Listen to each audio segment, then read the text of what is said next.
नमस्कार, आदाब। Crime petrol city crimes अध्याय के आज के एपिसोड में आप सबका स्वागत है। हरियाणा का सोनीपत शहर गुड़गांव और नोएडा के बाद दिल्ली एनसीआर का तेजी से डेवलप होता शहर है, जहां दिल्ली जैसी सारी सुख सुविधाएं होंगी। लेकिन पिछले कई दशकों में सोनीपत कई अपराधों के लिए सुर्खियों में रहा है, चाहे वो सुरंग खोदकर बैंक लूटने का चौंका देने वाला अपराध हो या फिर जाति के नाम पर मोहल्ले के मोहल्ले जला देने वाली सांप्रदायिक घटना जिसने पूरे मीडिया में हड़कंप मचा दिया था। लेकिन आज का ये केस सोनीपत के एक ऐसे केस से जुड़ा है जो शुरू बहुत नाटकीय अंदाज में हुआ और देखते ही देखते कई चौंका देने वाले रहस्य खड़े करने लगा।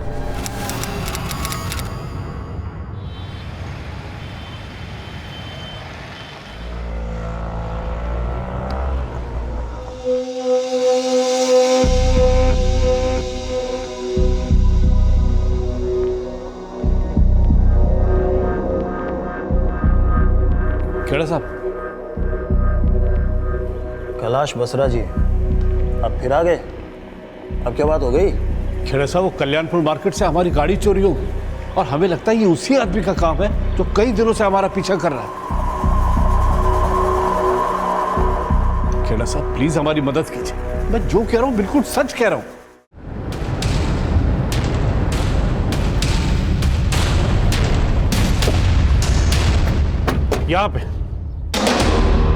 यहां पे हमने गाड़ी खरीदी और यहां पास भी गए, आके देखा तो गाड़ी गायब। पता नहीं क्या हो रहा है हमारे साथ।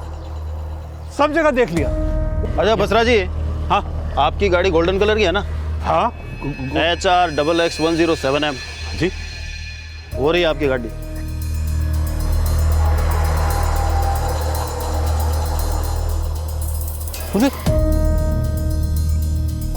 यही गाड़ी है ना आपकी?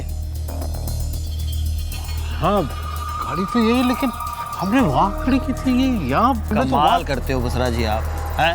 उम्र के साथ साथ जो है आपकी बैम करने की आदत भी बढ़ गई है। गाड़ी यहाँ खड़ी कर रखी है, ढूंढ रहे हो उसको आप। रोज नई कहानियां बनाते हो आप लोग। अगर आइंदा हमारा वक्त बर्बाद किया ना आपने तो मैं लीगल एक्शन लूंगा आप लोगों के खिलाफ। चलो भाई।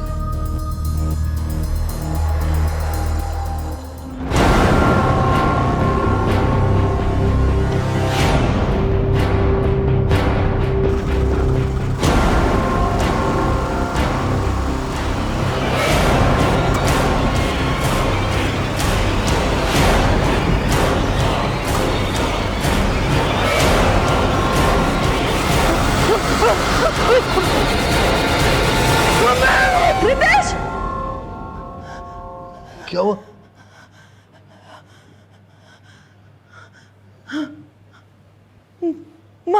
मार डाला मेरे बच्चे को।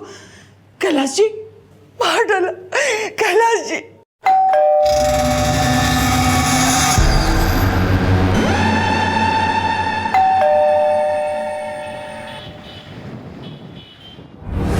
हाँ कैलाश जी, तो बोलिए क्यों मिलना चाहते थे आप मुझसे?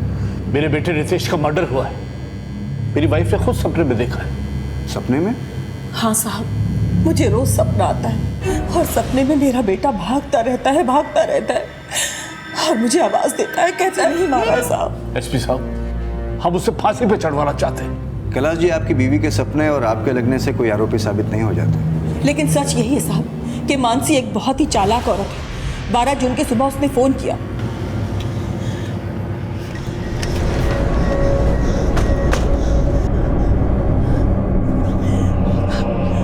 मानसी सबके सामने कहानी तो यही बना ली थी कि रितेश की मौत नेचुरल है, उसे हार्ट अटैक आया था। अगर हार्ट अटैक आया था तो उसने रितेश को किसी डॉक्टर के पास ले जाने की कोशिश नहीं की थी? एसपी साहब, दिखावे के लिए उसने सब कुछ किया था। एम्बुलेंस भी बुलाई थी, लेकिन जब वो रितेश को हॉस्पिटल लेके पहुंचे तो वहां पे उन्होंने उसे डेड डिक्लेयर कर दिया। तो आपने पहले ही पुलिस कंप्लेंट क्यों नहीं की? क्या करते एसपी साहब, हम लोग सदमे में थे। वो मानसी ने रितेश की अंतिम संस्कार की सारी तैयारियां पहले से कर रखी थी। हम लोग सत्ते में बस देखते ही रह गए और रितेश का दाह संस्कार भी हो गया। यानी पोस्टमार्टम की कोई गुंजाइश ही नहीं बची। तो कैसे साबित होगा कि मर्डर हुआ था या हार्ट अटैक आया था? कोई सबूत है आपके पास कि मानसी ने ही रितेश का मर्डर किया था? हाँ सर, उसे रितेश की मौत का कोई दुख ही नहीं। उसके मरने के बाद वो बिल्कुल नॉर्मल हो गई। और रितेश का मर्डर करके मानसी का मकसद उसका बिजनेस और उसकी प्रॉपर्टी पे कब्जा करना था।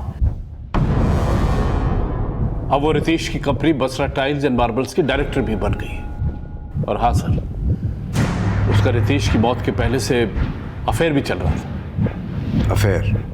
हाँ सर, मानसी एक कैरेक्टरलेस औरत है। उसकी हरकतों के बारे में मेरे बेटे ने खुद अपनी मौत से 6 महीने पहले हमें बताया था। बता तो सही, चोट कैसे लगी? उस औरत ने मुझे इतना बड़ा धोखा दिया है जिसे बताने में मुझे शर्म महसूस हो रही है। धोखा दिया? साफ साफ बोलना, क्या बात है? हुआ क्या है? पापा, उसका अफेयर चल रहा है।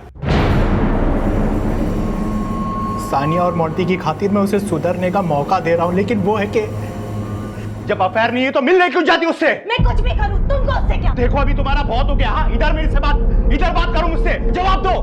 ये सब दोबारा मेरे अफेयर की बात की ना तो मैं सुसाइड कर लूंगी। और हाँ, मरूंगी नहीं, होश में आते बोलूंगी कि तुम्हारी वजह से मैंने सुसाइड किया, तुमने मुझे मजबूर किया था। आप इतना कुछ जानते थे, फिर भी आपने रितेश की मौत के बाद कोई एक्शन नहीं लिया। यही तो गलती की सर। उस औरत के नाटक ने हमें ये सोचने पे मजबूर कर दिया कि रितेश का शक उसकी गलतफहमी है, लेकिन हम लोग गलत थे। रितेश का शक एकदम सही था और हमने उस औरत से इनडायरेक्टली पूछने की कोशिश भी की। बहू जी पापा। मुझे तुमसे एक बात पूछनी थी। हाँ जी पूछिए।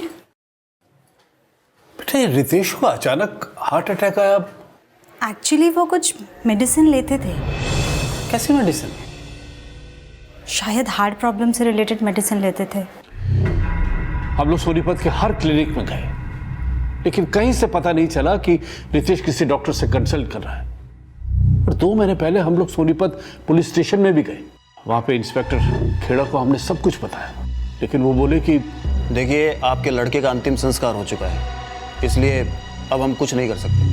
लेकिन हमने हार नहीं मानी एसपी साहब। मानसी के खिलाफ सबूत और गवाह इकट्ठे करने के लिए हम सोनीपत के हर मेडिकल स्टोर में गए, ये पता लगाने कि रितेश उनसे हार्ट की बीमारी की कोई दवाई लेता था क्या। तभी हमें लगा कि कोई हमारा पीछा कर रहा है।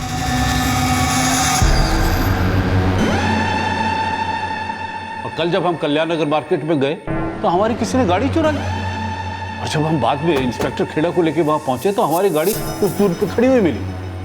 उन्हें लगा कि हम लोग झूठ बोल रहे हैं, और उनके जाने के बाद मेरे फोन से मेरी वाइफ के फोन पे कॉल आया। सर, हमें लगता है कि वो कॉल मानसी के लवर ने ही की होगी।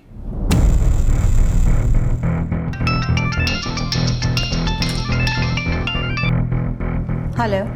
मानसी बसरा बोल रही हैं? हाँ जी बोल रही हूँ। आप कौन? एसपी धर्म यादव, आपसे मिलना है।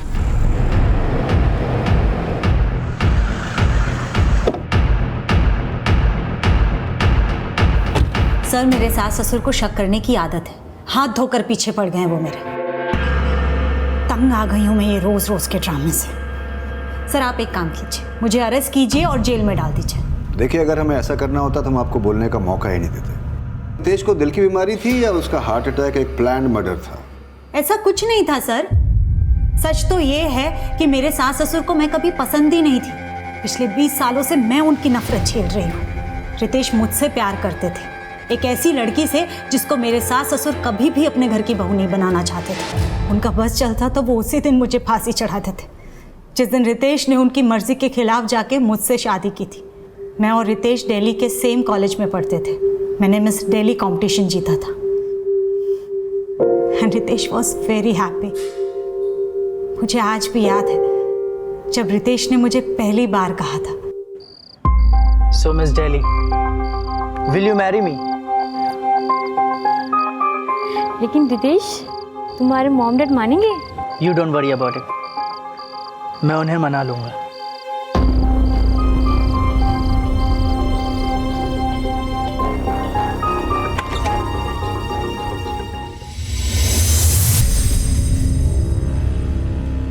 बेटे की जिद के आगे वो झुक तो गए, लेकिन कभी वो मुझे दिल से अपना ही नहीं पाए। मेरी कास्ट अलग थी, मेरा ब्यूटी क्वीन होना उन्हें बिल्कुल पसंद नहीं था।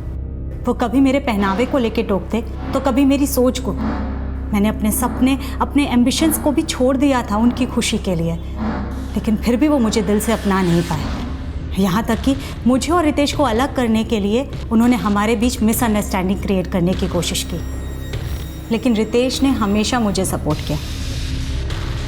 और शादी के कुछ टाइम बाद ही उन्होंने मुझे अपने टाइल्स बिजनेस में भी इन्वॉल्व कर लिया।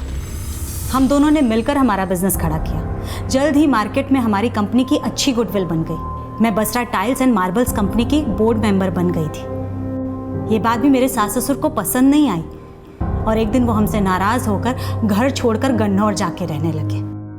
वो मुझे तो क्या, रितेश को भी कभी समझ नहीं पाए। मोंटी और सानिया के होने के बाद भी वो हमारे साथ आके नहीं रहे। और अब रितेश। लेकिन रितेश की मौत से 6 महीने पहले रितेश ने उन्हें बताया था कि आपका किसी से अफेयर था। मानसी एक कैरेक्टरलेस औरत है। उसकी हरकतों के बारे में मेरे बेटे ने खुद अपनी मौत से 6 महीने पहले हमें बताया था। और इस बात को लेकर आप दोनों के बीच में झगड़ा भी हुआ। आपने रितेश को सुसाइड करने की धमकी दी थी, ब्लैकमेल किया था और एक फोटो फ्रेम से रितेश के सर पे वार भी किया। सर ऐसा कुछ नहीं हुआ था, मेरा कोई अफेयर नहीं है। सर हमारी बिजनेस को लेकर के एक मामूली सी आर्ग्यूमेंट हुई थी और उसी में रितेश को चोट लग गई थी। रितेश मुझसे बात तो करो, अगर डील मैंने कर ली तो प्रॉब्लम क्या हो गई? डील कर ली, मुझसे पूछा भी नहीं, मुझे बताया भी नहीं। अरे बाबा मैंने तुम्हें कॉल किया था लेकिन तुम्हारा नंबर स्विच ऑफ आ रहा था। स्विच ऑफ आ रहा था तो तुम दोबारा कॉल कर सकती थी। अरे मैंने तुम्हें अरे बॉस कौन है?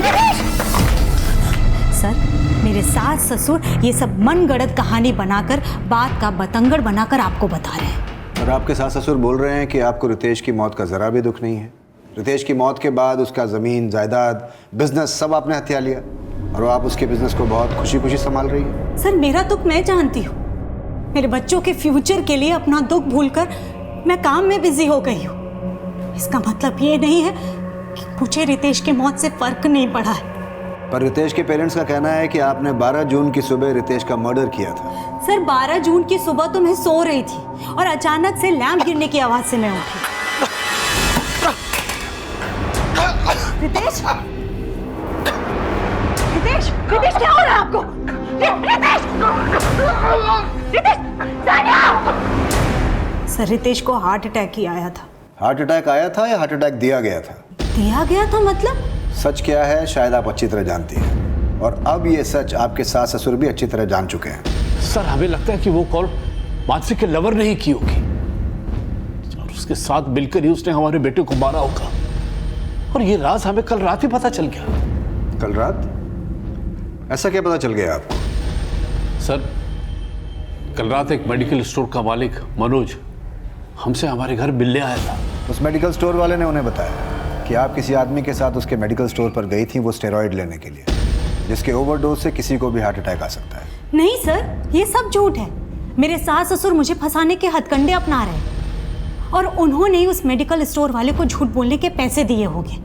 वो मुझे जेल भेजकर रितेश की प्रॉपर्टी और बिजनेस पर कब्जा करना चाहते हैं और उन्होंने अपनी नीयत मुझे पहले ही दिखा दी थी। मानसी? जी पापा।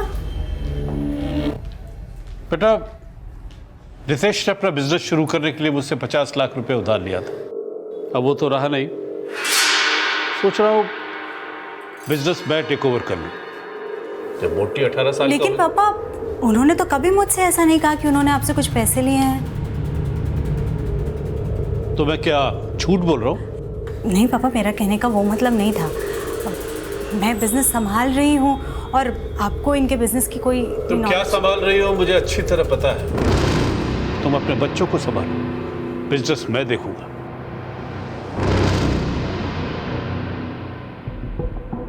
सर वो मुझे बिजनेस से दूर करके 4 दीवारी में बंद करके रखना चाहते थे, लेकिन जब मैंने ऑब्जेक्शन किया तो उनका ईगो हर्ट हो गया। वो ये सब बेबुनियादी आरोप लगा रहे हैं मुझे। सर रितेश की मौत के बाद मैंने ही उन्हें रिक्वेस्ट किया था कि वो हमारे साथ रहे। मुझे लगा रितेश के जीते जी मैं जॉइंट फैमिली की खुशी नहीं दे सकी हूँ मेरे सास ससुर को, तो उनकी मौत के बाद। लेकिन उन्हें ये भी अच्छा नहीं लगा। और सर रितेश की मौत को 4 महीने हो गए। उसकी मौत के 2 महीने बाद तक वो हमारे साथ रहे, लेकिन अब जा कर के उनको लग रहा है कि मैंने रितेश का मर्डर किया। सर वो पिछली बातों का बदला ले रहे हैं मुझसे। जो कुछ भी वो रितेश के जीते जी नहीं कर पाए वो सब वो अब करना चाहते हैं। अब वो मुझे सिर्फ टॉर्चर करना चाहते हैं और कुछ नहीं।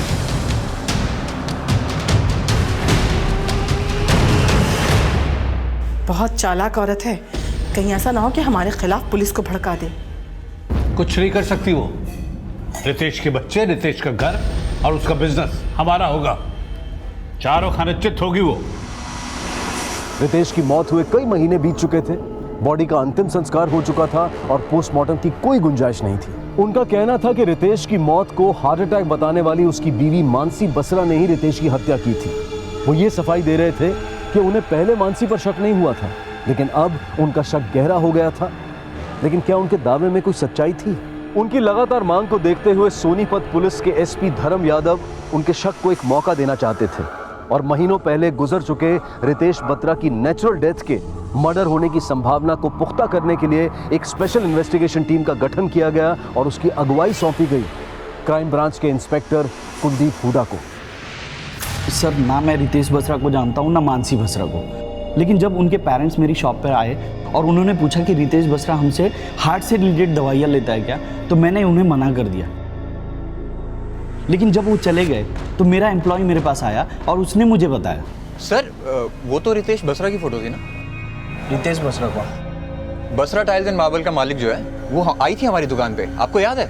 सर, उसके ऐसा कहते ही मैंने नेट पे रितेश बसरा के बारे में सर्च किया तो मुझे पता चला कि उसकी डेथ तो काफ़ी दिनों पहले हो चुकी है। और सर, मैंने नेट पे जब फिर से मानसी बसरा का फोटो देखा तो मुझे याद आया कि मानसी बसरा हमारे शॉप पर आ चुकी है किसी और आदमी के साथ। जानते हो मानसी बसरा का क्या कहना है? उसका तुम्हारे बारे में यह कहना है कि उसने तुम्हारी दुकान से स्टेरॉइड्स खरीदे ही नहीं, बल्कि उसका तो यह भी कहना है कि तुम्हें यह बयान देने के लिए रितेश के पेरेंट्स ने पैसे दिए। सर, मैंने किसी से पैसे नहीं लिया सर, उल्टा उनके पेरेंट्स की एक बात तो मुझे खुद अजीब लगी। कौन सी बात? सर, उन्होंने कहा था कि रितेश लापता है, जबकि जब मैंने सर्च किया था तो मुझे पता चला था कि उसकी डेथ तो 4 महीने पहले ही हो चुकी है। रितेश के पेरेंट्स ने तुमसे यह कहा कि रितेश लापता है? जी सर, यही तो बताया था उन्होंने। दरअसल में हमारा बेटा 2 महीने से लापता है, कहीं मिल नहीं रहा। रितेश के माता पिता ने पुलिस से कहा था कि रितेश को हार्ट अटैक नहीं आया था, बल्कि उसकी बीवी मानसी ने ही उसका मर्डर किया था। लेकिन उस मेडिकल स्टोर वाले को वो ये क्यों बोल रहे थे कि रितेश लापता है? उन्होंने पुलिस को बताया कि वो सोनीपत के हर मेडिकल स्टोर पर यह पता करने की कोशिश कर रहे थे कि क्या रितेश उनके पास दिल की बीमारी की कोई दवा लेने आता था या नहीं। लेकिन जब बाकी मेडिकल स्टोर्स पर पूछताछ की गई तो रितेश के माता पिता की भूमिका सवालों के घेरे में आ गई। हाँ सर, ये दो यहाँ आए। ये हमारा बेटा है रितेश, इसे दिल की बीमारी है। इसने कभी कोई दवाई खरीदी आपसे? नहीं अंकल, लेकिन आप ये सब क्यों पूछ रहे हैं? दरअसल में हमारा बेटा 2 महीने से लापता है, कहीं मिल नहीं रहा। उन्होंने तुमसे ये बोला उनका बेटा रितेश मिल नहीं रहा है, या ये बोला था कि उसके बेटे की हत्या हो गई है? हत्या नहीं सर, ऐसा तो उन्होंने कुछ नहीं कहा। सर, कैलाश बसरा और पम्मी बसरा के कई झूठ हमारे सामने आए। कभी कहते थे गाड़ी चोरी हो गई है, कभी कहते थे मोबाइल चोरी हो गया। वो लोग आपके पास सबसे पहले कब आए थे? सर, यही कोई 2 महीने पहले आए थे वो, और वो ये कह रहे थे कि उनके लड़के रितेश का खून जो है वो उनकी बहू मानसी बसरा ने किया है। तो आपने क्या एक्शन लिया? सर, एक्शन लेने का तो कोई सवाल ही नहीं उठता, क्योंकि जब वो यहाँ आए थे उससे 4 महीने पहले तो लाश का दाह संस्कार हो गया था, तो सबूत तो कोई बचा ही नहीं था, तो फिर एक्शन कैसे लेते? और सर, एक दिन यहाँ आके कहने लगे कि उनकी बहू मानसी अपने लवर से उन्हें मरवाना चाहती है। लेकिन जब हमने मानसी का बैकग्राउंड चेक किया तो हमने पाया कि उसका तो कोई अफेयर था ही नहीं। क्या सर, आप भी इंस्पेक्टर खेड़ा की तरह हमें झूठा बोल रहे हैं? लगता है आप भी मानसी की बातों में आ गए। मानसी तो क्या, हम आपकी बात का भी तब तक विश्वास नहीं करेंगे जब तक कोई सबूत हाथ नहीं लग जाता। कैलाश जी, एक बात बताइए, आप केमिस्ट शॉप्स पे जा जाके ये क्यों कह रहे थे कि रितेश लापता है, जबकि रितेश की मौत 12 जून को हो चुकी थी? रितेश खुद की मौत नहीं मरा है, मर्डर हुआ था उसका, और हम हर केमिस्ट की दुकान पे जा जाके ये पूछ रहे थे कि रितेश उनकी दुकान से दिल की बीमारी की कोई दवाई खरीदता था या नहीं। अगर हम उन्हें बताते कि वो मर चुका है, उसका मर्डर हो चुका है, तो वो लोग डर जाते और सच नहीं बताते। लेकिन वो मनोज केमिस्ट, उसने तो बताया ना, मानसी उसकी दुकान पे स्टेरॉइड खरीदने आई थी। लेकिन उसी केमिस्ट का ये कहना है कि उसने मानसी को कोई स्टेरॉइड्स नहीं बेची।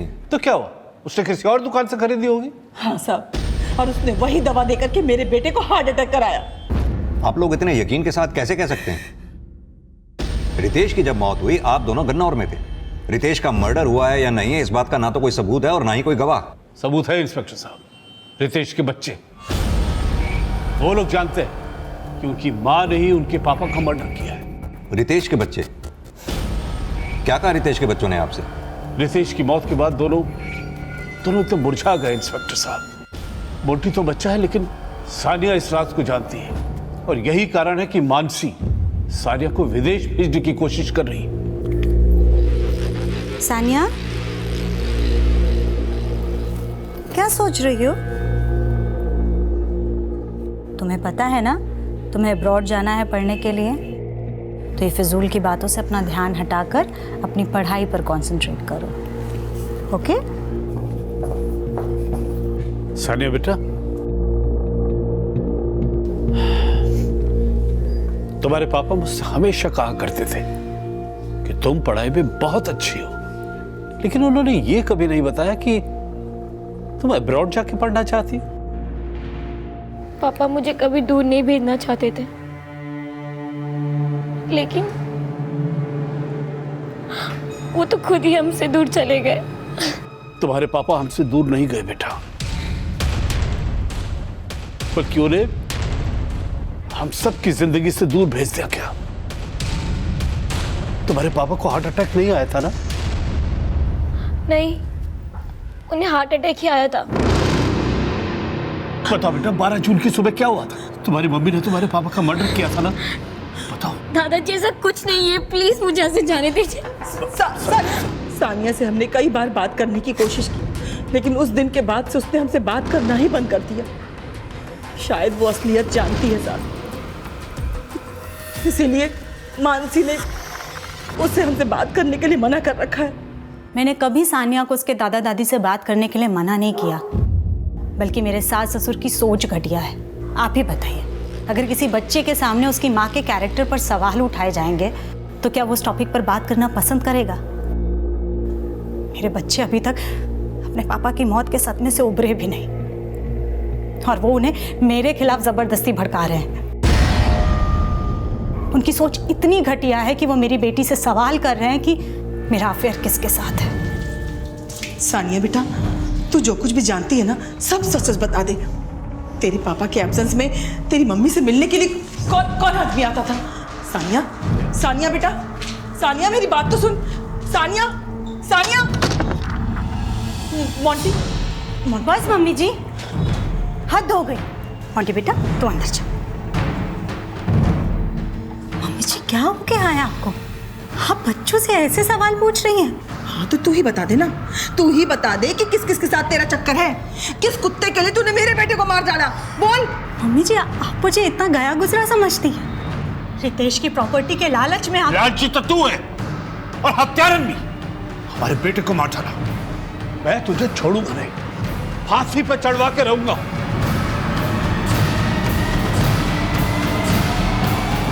उसके बाद वो हमारे नेबर्स और कंपनी एम्प्लॉय से अजीब अजीब तरह के उल्टे उल्टे सवाल कर रहे थे कि मेरा अफेयर किसके साथ है, लेकिन उन्हें कुछ हासिल नहीं हुआ क्योंकि वो झूठ को सच साबित करने की कोशिश कर रहे थे। लेकिन वो केमिस्ट तो अभी भी अपने बयान पे कायम है। उसका कहना है कि आपने उसकी दुकान से स्टेरॉइड्स खरीदने की कोशिश की थी।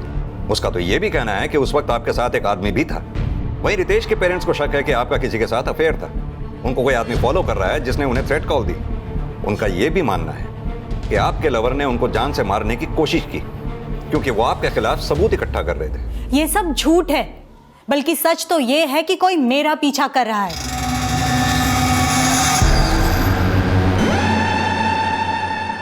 सर उल्टा मुझे ये लगता है कि मेरे पीछे मेरे सास ससुर ने किसी को लगा रखा है, और अब वो ये कहानी बना रहे हैं कि मैं उन्हें मरवाना चाहती हूँ। ये केमिस्ट भी उनकी गंदी साजिश का हिस्सा है। और केमिस्ट का ये कहना कि आपके साथ उस समय कोई आदमी भी था? सर ये सब कुछ मेरे सास ससुर की रची हुई मनगढ़ंत कहानी है। वो सिर्फ ये साबित करना चाहते कि मेरा किसी के साथ अफेयर है और मैंने उसके साथ मिलकर अपने पति का मर्डर किया है। लेकिन इस बात में कितनी सच्चाई है कि रितेश एक हार्ट पेशेंट था? क्योंकि हमें ऐसे किसी डॉक्टर का पता नहीं चला जिससे रितेश कंसल्ट कर रहा था, और आपके मुताबिक रितेश हार्ट डिसीज की दवाइयां ले रहा था। हाँ सर, रितेश हार्ट से रिलेटेड प्रॉब्लम की दवाइयां ले रहे थे, लेकिन ये स्टेरॉइड का रितेश के हार्ट अटैक से क्या कनेक्शन है? और सर मैं तो उस वक्त सो रही थी जब रितेश को हार्ट अटैक आया। रितेश, रितेश, रितेश क्या हो रहा है आपको? रितेश, सानिया, सानिया, सानिया, सानिया जल्दी आ, तेरे पापा को कुछ हो गया। सानिया, रितेश, रितेश, रितेश, रितेश क्या हो रहा है आपको? सानिया जा करके रस्तोगी अंकल और बलबीर अंकल को बुला कर जल्दी चल सानिया, जल्दी। फिर मैंने एम्बुलेंस बुलाने के लिए फोन किया। अंकल देखिए। क्या हुआ बेटा? बलवीर भाई साहब देखिए ना, रितेश को क्या हो गया, कुछ बोल नहीं रहे। जल्दी ले चलिए रितेश, संभाल रितेश। लेकिन हॉस्पिटल ले जाते ही उन्हें डेथ डिक्लेयर कर दिया गया। क्या वक्त रहा होगा जब रितेश को हार्ट अटैक आया? लगभग 6:30 बजे होंगे और 7:30 बजे तक मैंने लॉस को इन्फॉर्म कर दिया था। वो लोग यहाँ आए, फिर हमने साथ में मिलकर उनका अंतिम संस्कार किया। सर, अगर उन्हें शक था तो उन्होंने तब क्यों कुछ नहीं कहा? अब वो ये सब क्यों कर रहे हैं? आपकी बेटी सान्या कहाँ है? हमें उससे भी बात करनी है।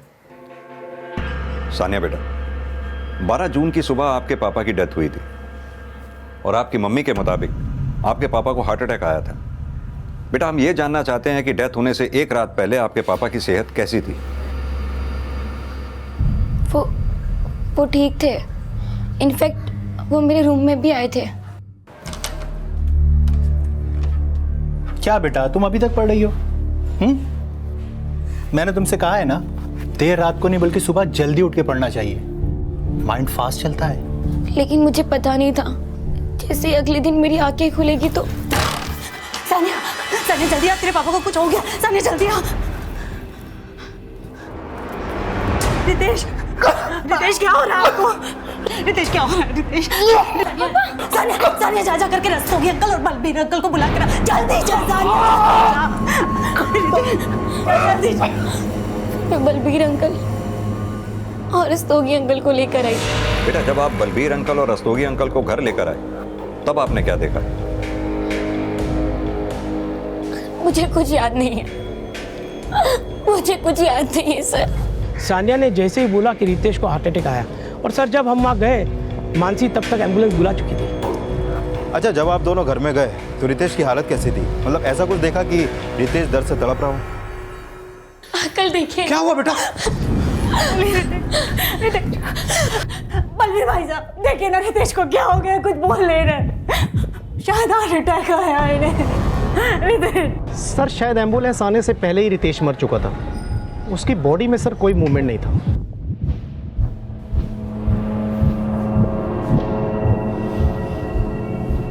रितेश जब बाथरूम से निकला तो उसकी छाती में दर्द हो रहा था। दर्द से लड़खड़ाते हुए वो यहां पहुंचा और खुद को संभालते हुए उसके हाथ से ये लैंप गिरा और आप लैंप गिरने की आवाज से उठी। Yes sir. आपके बेटे का कमरा कौन सा? सर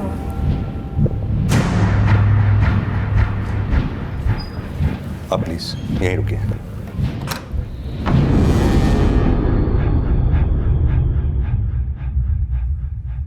मोंटी बेटा, गेम खेल रहे हो? ये कौन सा गेम खेल रहे हो बेटा? आपको पता है यही गेम मेरे बेटे को भी बहुत पसंद है। आपको अगर बुरा ना लगे तो मैं ये गेम अपने फोन में ट्रांसफर कर लूं? थैंक यू बेटा। इसमें तो बहुत अच्छी पिक्चर्स हैं आपकी। और ये क्या, आप अपने पापा के साथ रेसलिंग करते थे? Yes uncle. सर, रितेश के पोस्टमार्टम रिपोर्ट के एब्सेंस में यह साबित करना वाकई बहुत मुश्किल है कि उसकी मौत नेचुरल हुई थी या फिर उसका मर्डर हुआ था। जिस थ्रेट कॉल की बात रितेश के फादर कर रहे थे वो उन्हीं के फोन से उनकी वाइफ के नंबर पे किया गया था। अब उन्हें थ्रेट कॉल मिली भी थी या नहीं, इस बात का कोई प्रूफ नहीं है हमारे पास। और ना ही सर इस बात का कोई प्रूफ है हमारे पास कि रितेश के फादर की गाड़ी को चुराने की कोई कोशिश भी की गई थी। यही गाड़ी है ना आपकी? ये सब हकीकत है या कहानियां? हमें इन सभी एंगल्स को अच्छे से इन्वेस्टिगेट करना है। सर, अजीत, तो मानसी और उसके सास ससुर के कॉल डिटेल्स और सारी एक्टिविटीज चेक करो। पता करो क्या रितेश को वाकई हार्ट प्रॉब्लम थी? सर। विक्रम, तो मानसी के ऑफिस जाकर सबसे अच्छी तरह से पूछताछ करो। सर। संजीव जी, आप बसरा टाइल्स के सीईओ हैं। कितना टाइम हो गया आपको बसरा टाइल्स के साथ काम करते हुए? करीबन 7 साल सर। इतने टाइम से आप बसरा के साथ काम कर रहे हैं, क्या आप बता सकते हैं कि रितेश बसरा की किसी से कोई दुश्मनी, बिजनेस राइवलरी या फिर किसी के साथ कोई पर्सनल इश्यू? नहीं सर, जहाँ तक मेरा नॉलेज है ऐसा तो कुछ भी नहीं था। अच्छा, ये बताइए कि रितेश बसरा के अपनी वाइफ मानसी के साथ किस तरीके के डिफरेंसेस थे? बिजनेस को लेकर उनका विजन एक जैसा ही था। In fact company was doing very well under their guidance. उनको देखकर ऐसा लगता ही नहीं था कि उनका कोई पर्सनल इश्यू हो। और ये रितेश के पेरेंट्स, उनके बारे में क्या जानते हैं आप? ज़्यादा तो कुछ नहीं, लेकिन हाँ, कुछ टाइम पहले रितेश जी के फादर यहाँ आके हमारे स्टाफ और मुझसे कुछ अजीब से सवाल पूछ रहे थे। सबको पूछ रहे थे कि मानसी बसरा का किससे अफेयर है। सर वो काफ़ी अनाप शनाप बोल रहे थे। मुझे लगा था कि शायद उन्हें कोई मेंटल प्रॉब्लम है। लेकिन हमने सुना कि रितेश को हार्ट प्रॉब्लम था, क्या ये सच है? नहीं सर, रितेश जी को कोई हार्ट प्रॉब्लम नहीं थी। अगर ऐसा कुछ होता तो वो मुझे ज़रूर बताते। अगर उसे कोई हार्ट प्रॉब्लम नहीं थी तो फिर उसे हार्ट अटैक आया क्यों? सर ये बताना तो थोड़ा मुश्किल है सर। आज के दौर में किसी को भी अचानक से कोई भी प्रॉब्लम हो जाती है। और वैसे भी रितेश जी को काफ़ी काम का लोड है, काफ़ी स्ट्रेस लेते थे वो। तो आपको क्या लगता है इसी प्रेशर की वजह से रितेश को हार्ट अटैक आया था? हार्ट अटैक तो अब तुझे आएगा जब जेल में पुलिस वाले तेरे गाल लाल करेंगे। पापा जी, आप ये सब जो कुछ कर रहे हैं इससे आपको कुछ हासिल नहीं होने वाला। क्यों आप अपने मरे हुए बेटे की मौत का तमाशा बना रहे हैं? यार घुमाए तू और तमाशा हम बना रहे हैं। हाँ इनफ मम्मी जी। ज्यादा इनफ उनफ ना कर। अरे बड़ी आई मिस दिल्ली, मैं तुझे मिस जहन्नम बना दूंगी। मेरे बेटे को खा गई कुलटा कहीं की। हद।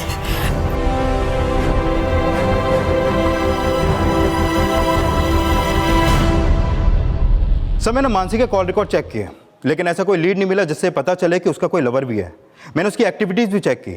वो रोज सुबह 8 बजे अपने घर से जिम जाने के लिए निकलती है।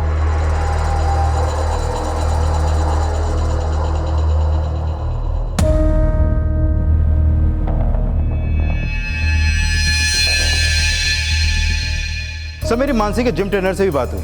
सर वो सुबह 8 बजे के करीब आती थी और 1-1.5 घंटे में वर्कआउट करके निकल जाती थी।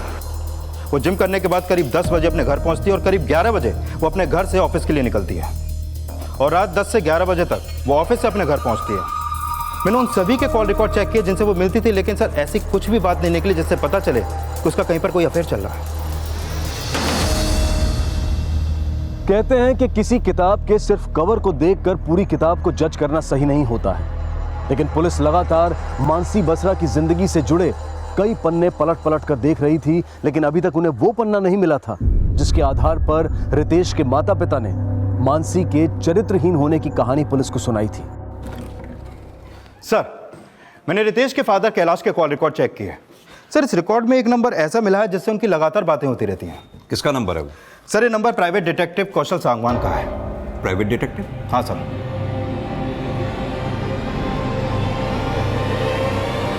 सर उल्टा मुझे ये लगता है कि मेरे पीछे मेरे सास ससुर ने किसी को लगा रखा है और अब वो ये कहानी बना रहे हैं कि मैं उन्हें मरवाना चाहती हूँ।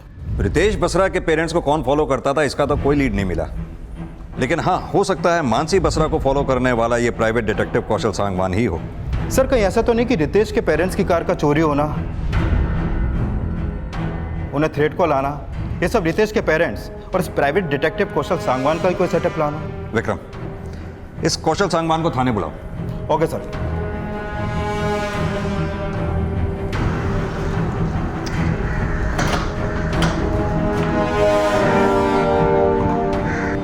सर कैलाश बसरा जी ने मुझे हायर किया था ताकि मैं उनके बेटे रितेश बसरा के मर्डर के एविडेंस कलेक्ट कर सकूं, क्योंकि सर बिना एविडेंस के तो आप लोग भी कोई एक्शन नहीं ले रहे थे। तो फिर आपने क्या एक्शन लिया मिस्टर कौशल सांगवान? सर मैं ये पता लगाने की कोशिश कर रहा था कि मानसी बसरा का किसी से अफेयर। तो तुम मानसी बसरा को लगातार फॉलो कर रहे थे? जी सर।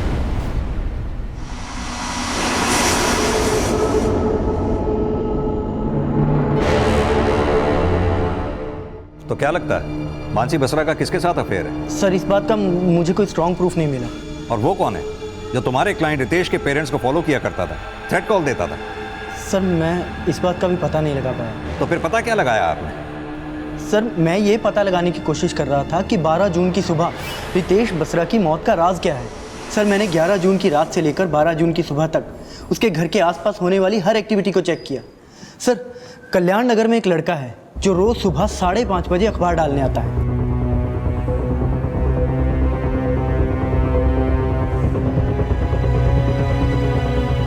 सर अगली सुबह जब मैंने उस लड़के को रोककर उससे पूछताछ की तो उसने मुझे यह बताया कि उसने 12 जून की सुबह वहां एक छोटी सफ़ेद गाड़ी को खड़े देखा था।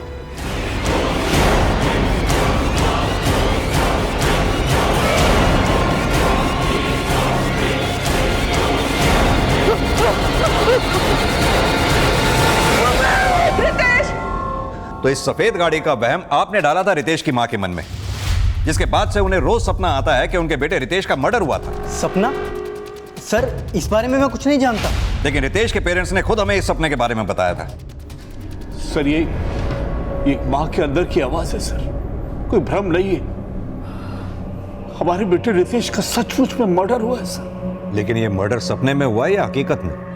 हकीकत क्या है ये आप पता लगाइए, लेकिन हमें पक्का यकीन है कि हमारे रितेश को उस मानसी नहीं मारा है। तो आपको भी यही लगता है कि रितेश बसरा का मर्डर उसकी वाइफ मानसी बसरा ने किया था? देखिए सर, मैंने जितना पता लगाया था मैंने आप लोगों को बता दिया है। बाकी का सच आप लोग खुद पता लगा सकते हैं। ठीक है, जा सकते हैं आप, लेकिन जाने से पहले उस लड़के का कॉन्टैक्ट नंबर हमें दीजिए जिसने आपको उस सफेद रंग की गाड़ी के बारे में बताया था। जी सर। विक्रम। साहब मैं झूठ नहीं बोल रहा, माता रानी कसम साहब, 12 जून की सुबह करीब 5:30 बजे मैंने साहब उधर एक सफ़ेद कलर की छोटी गाड़ी देखी साहब। याददाश्त बड़ी तेज है तेरी, डेट और टाइम सब याद है। कहीं ऐसा तो नहीं तेरी इस याद को ताज़ा रखने के लिए उस डिटेक्टिव कौशल सांगवान ने तुझे बादाम खिलाए? नहीं साहब ऐसी बात नहीं है। वो क्या है ना साहब, यहाँ पे कभी कोई गाड़ी खड़ी नहीं रहती थी। उस दिन साहब यहाँ पे एक गाड़ी खड़ी देखी तो याद रह गया साहब। उस गाड़ी का नंबर तो याद होगा? नहीं साहब नंबर तो याद नहीं है, पर सफ़ेद कलर की छोटी गाड़ी थी साहब, वो याद है। उस गाड़ी में कोई बैठा हुआ था? नहीं साहब, गाड़ी साहब बहुत दूर थी साहब, इसलिए कुछ दिखा नहीं साहब। यानी कि तुझे जितना बताने को कहा गया उतना ही तुझे याद है। अजीत सर, इसकी बाकी की सारी डिटेल्स ले लो। सर। विक्रम, अगर इस अखबार वाले की बात को सच मान लिया जाए तो क्या वाकई 12 जून की सुबह कोई सफेद रंग की गाड़ी आई थी जिसमें से निकल के कोई रितेश के घर गया होगा? सर मानसी ने बोला था कि उसकी आंख तब खुली जब रितेश को हार्ट अटैक आया था। ऐसे भी तो हो सकता है कि किलर मानसी का लवर नहीं कोई और है जो सफेद गाड़ी से रितेश के घर पर आया और किसी और मोटिव से रितेश का मर्डर किया। लेकिन मानसी ने तो कहा था कि रितेश की मौत हार्ट अटैक की वजह से हुई थी। विक्रम, कहीं ऐसा तो नहीं कि रितेश को स्टेरॉइड्स के ओवरडोज देके हार्ट अटैक दिलवाया गया हो? उस केमिस्ट ने भी तो कहा था कि मानसी उसकी दुकान पे किसी आदमी के साथ स्टेरॉइड्स खरीदने के लिए आई थी। लेकिन सर उस शॉप वाले ने स्टेरॉइड दिया नहीं था और मानसी ने माना नहीं है कि वो उस शॉप पर गई थी। एक काम करो, आसपास के लोगों से अच्छी तरह से पूछताछ करो, पता करो क्या वो सफेद रंग की गाड़ी अक्सर यहाँ आया जाया करती थी। आसपास जितने भी सीसीटीवी हैं सबकी फुटेजेस खंगालो, क्या पता किसी फुटेज में वो सफेद रंग की गाड़ी कैप्चर हुई है। Okay sir.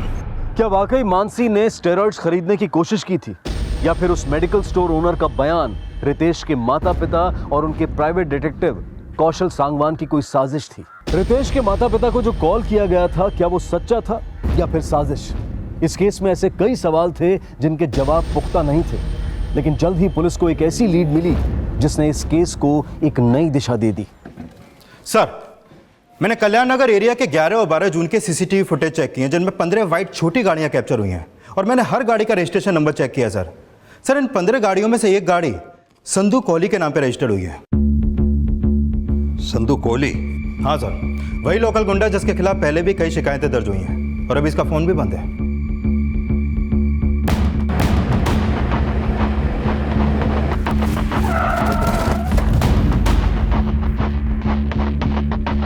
सर यही घर है। अजीत सर, ताला तोड़ो, पूरे घर की अच्छी तरह से तलाशी लो।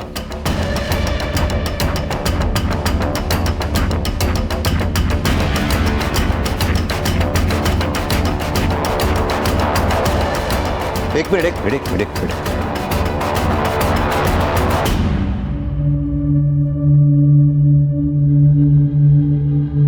विक्रम, ये तो वही कड़ा है जो रितेश की कलाई में था। और देखो,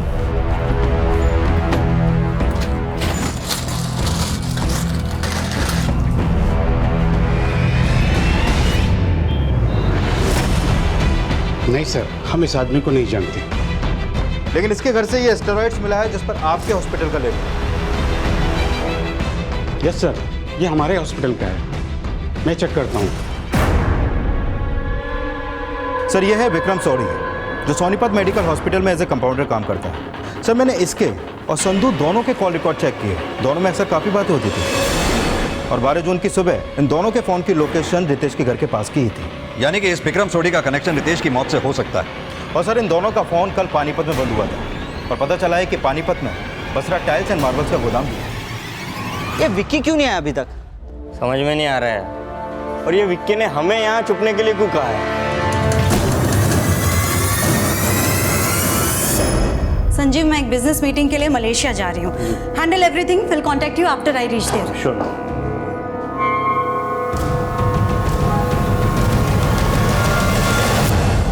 हाँ तो मानसी जी, तुम्हारे जिम ट्रेनर से ही मिलके आ रहा हूं मैं। मानसी जी, अब सारी कहानी मैं ही सुनाऊंगा या तुम भी कुछ बोलोगी?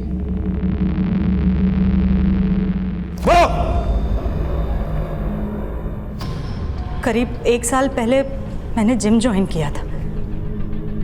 विक्की वॉज माई ट्रेनर और मैं उसके करीब आ गई थी। लेकिन रितेश को हमारे रिलेशन के बारे में पता चल गया था।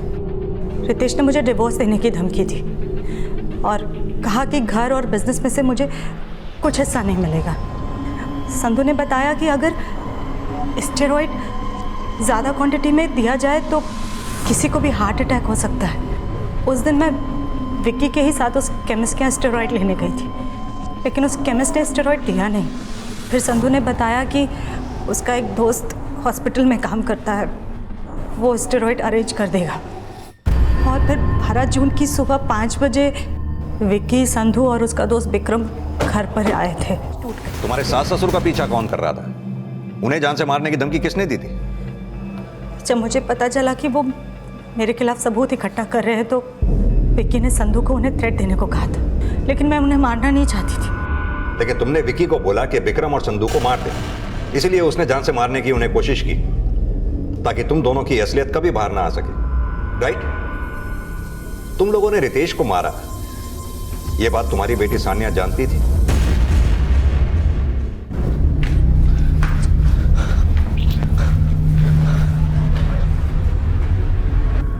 पापा,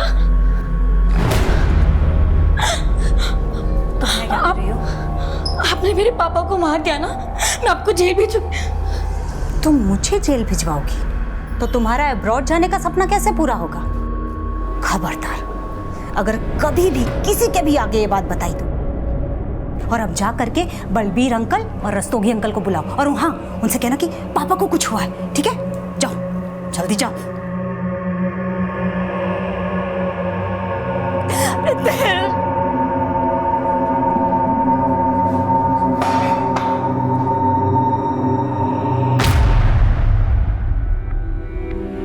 मानसी और विक्की ने सोचा था कि उनका अपराध कभी सामने नहीं आ पाएगा, लेकिन कहते हैं ना, आप सच को जितना मर्जी दबाने की कोशिश कीजिए, वो एक ना एक दिन सामने आ ही जाता है। देखते हैं हमारे आज के एपिसोड की दूसरी कहानी। 30 विक्टिम्स, 21 लाख की चोरी, 6 एटीएम्स को लूटा गया, 3 व्यक्ति शक के घेरे में।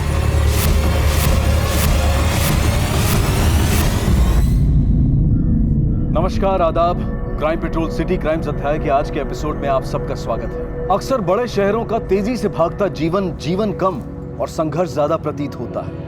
क्लेश और कलह से भरी ये जिंदगी मानो एक तनख्वाह से अगली तनख्वाह तक का एक सफर बनकर रह गई। एक वक्त था जब हमसे हमारे खर्चे थे, लेकिन आज हमारे खर्चों से हम। नतीजा, अचानक आया कोई नया खर्चा, पैसों का चोरी हो जाना या खो जाना एक एक पाई पर टिकी हमारी जिंदगी को हिलाकर रख देता है। आधुनिक जीवन ने हमें कई सारी सुविधाएं दे रखी हैं, लेकिन अगर सावधानी न बरती जाए तो यही सुविधाएं तनाव का कारण भी बन सकती हैं।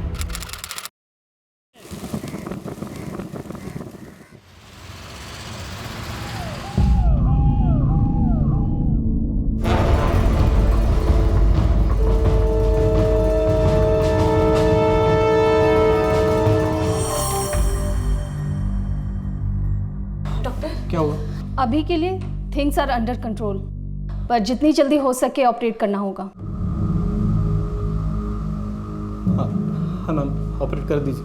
ओके, आप डिपॉजिट पे कर दो, हम इमीडिएटली ऑपरेशन शुरू कर देंगे। कितना करना पड़ेगा? अभी के लिए एडवांस 50,000 डिपॉजिट करा दीजिए। 50,000? एवढे पैसे कुठून आले? तू काळजी नको, मी करतो काहीतरी, और कुछ भी लगा तो मुझे फोन कर, ठीक है? चिंता मत कर, मैं करता हूँ, काळजी नको, मी आलो। सांभाळ।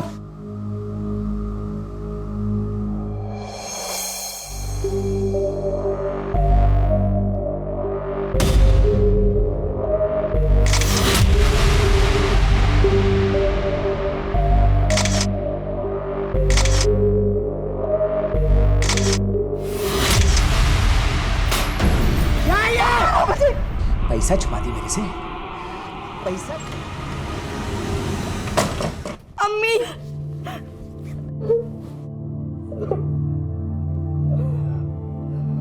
बहुत दर्द हो रहा है ना।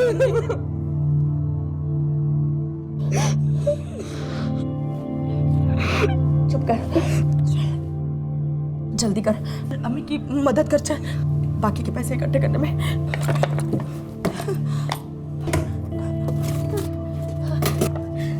लेकिन अम्मी ये पैसे तो किधर छुपाएगी? गलती मेरी है, मैंने बैंक में खाता खोला लेकिन पैसे जमा कराने में देर हो गई। मेरे जैसी अनपढ़ औरत बैंक जा सकती है, तेरे अबू ने सोचा भी नहीं होगा। अभी चाहती हूँ ये सारे पैसे जमा करा देती हूँ और ये कार्ड भी चालू कराती हूँ। हाँ बेटा, तुम जल्दी ठीक हो जाओगे। यहाँ के जो डॉक्टर है ना, बेस्ट हार्ट डॉक्टर है। आई, मैं पार्क में खेलने जा पाऊंगी ना? हाँ बेटा, तुम पार्क में, गार्डन में, हर जगह खेलने जा पाओगे। हाँ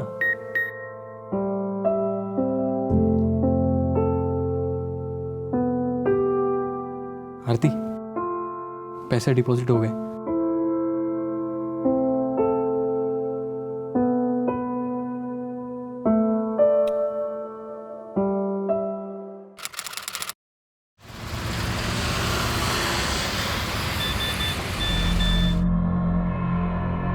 अम्मी, आपने अकाउंट से पैसे निकाले हैं? नहीं तो। देखो मैसेज आया है 40,000 रुपया कटने का। क्या 40,000? क्या कह रही है तू? दोबारा चेक कर, क्या कैसे चेक कर इसे? अम्मी मैंने देख लिया है, पैसे कट गए हैं। मेरे सारे पैसे चले गए। अल्लाह, ऑटो बैलेंस दिखा रहा है। हाँ, अरे नहीं, वो ये नेटवर्क का इश्यू होगा, बैलेंस है उसमें।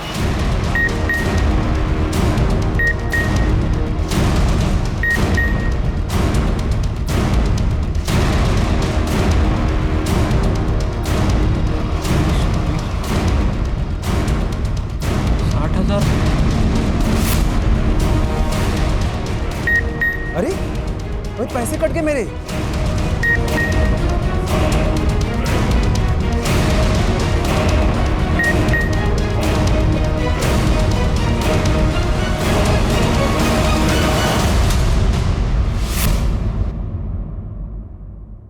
हमारी जानकारी के बगैर या हमारी अनुमति के बगैर जब हमारे बैंक अकाउंट से पैसा निकल जाने की इंफॉर्मेशन हमें मिलती है तो हम वाकई चौंक जाते हैं, सहम जाते हैं, ठगा हुआ महसूस करते हैं। और ऐसा सभी के साथ होता है, चाहे वो कोई गरीब हो और चाहे कितना भी अमीर क्यों ना हो। लेकिन बदकिस्मती से यहाँ ये इंफॉर्मेशन मिल रही थी दो ऐसे लोगों को जो खुद अपनी परेशानियों से घिरे हुए थे, किसी तरह से अपने परिवार की खातिर जूझ रहे थे। लेकिन अब उनकी वो परेशानियां बढ़ने वाली थी। उनके साथ हो रहे कुटिल खिलवाड़ की उन्हें कोई खबर नहीं थी। लेकिन खाता पूरा खाली है सर। वो तो मुझे सिस्टम में दिख रहा है, लेकिन इसमें हमारा कोई फॉल्ट नहीं है। आपने किसी को पासवर्ड दिया है क्या? लिफाफा दिया होगा या कार्ड दिया होगा? देखिए, इसमें बैंक कुछ नहीं कर सकते। फिर वही बात, मैं आपको बोल रही हूँ, मैंने किसी को कोई कार्ड नहीं दिया, कोई लिफाफा नहीं दिया, कुछ नहीं बताया किसी को। खाता आपके बैंक में है, आपकी जिम्मेदारी है ये। सर देखिए, आप मेरी बात समझ नहीं रहे। मेरी बच्ची अस्पताल में, वो पैसे मेरे लिए बहुत इंपॉर्टेंट है। ऐसे कैसे कट हो सकते हैं पैसे अकाउंट से? मिस्टर राणे, देखिए, पैसे ऐसे ही नहीं निकलते। सिस्टम चेक किया हमने, सिस्टम का कोई फॉल्ट नहीं है। इसका फॉल्ट है ये। किसी ने निकाले हैं ये पैसे आपके अकाउंट से। क्या? पुलिस का मैटर है ये। अब देखिए, अगर आपको कंप्लेन लिखाना है तो पुलिस में जाइए आप। सर मेरे अकाउंट से पैसे कट गए, पता ही नहीं चला सर। ये देखिए मैसेज भी आया सर, देखिए। चलिए प्लीज सर कंप्लेंट लिखिए सर। हाँ, मैं पूरा दिन मेरे काम पे ही थी और कार्ड भी मेरे पास ही था, तो ऐसे कैसे मेरे अकाउंट से पैसे कट सकते हैं? मेरे साथ भी ऐसे ही हुआ है मैम, मेरे अकाउंट से भी पैसे कटे हैं। आपने किसी को दिया एटीएम कार्ड? किसी को नहीं दिया सर। एटीएम तो मेरे पास है भाई, और मेरे पैसे निकल गए अकाउंट से। मैं क्या करूं? मैं सर मेरे घर पे कमाने वाला कोई नहीं है सर। 60,000 रुपए कट गए सर, इकलौता बेटा।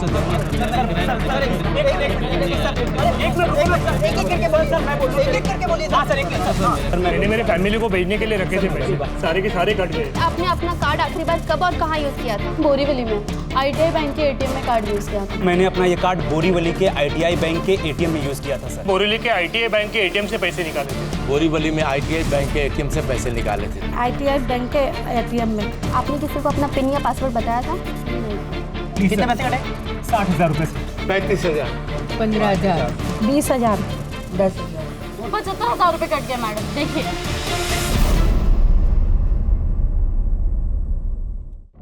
सर अरे सर मुझे घर पे भेजने थे सर 25,000 रुपये। मैं फैमिली के लिए भेजने सर, मेरे माँ बाप। सर मेरे पैसे कट गए सर। कितना कट हुआ है? 60,000 कट गए सर। सर मेरे 20,000 हुए। सर मुझे भी कंप्लेंट लिखानी थी सर। हाँ रुको थोड़ा, इनका होने दो। सर मेरी बच्ची हॉस्पिटल में है सर, प्लीज मेरे पैसे वापस दिला दो सर।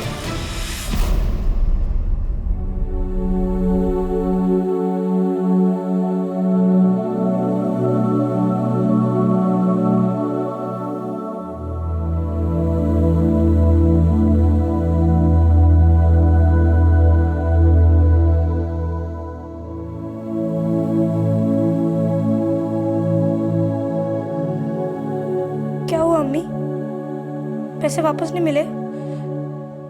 बैंक वाले कह रहे हैं कि पुलिस में जाओ करके। पुलिस में गई तो तेरे अब्बू मुझे मार देंगे। मैंने सोचा था बैंक में पैसे रखूंगी तो वहां महफूज रहेंगे, लेकिन वहां भी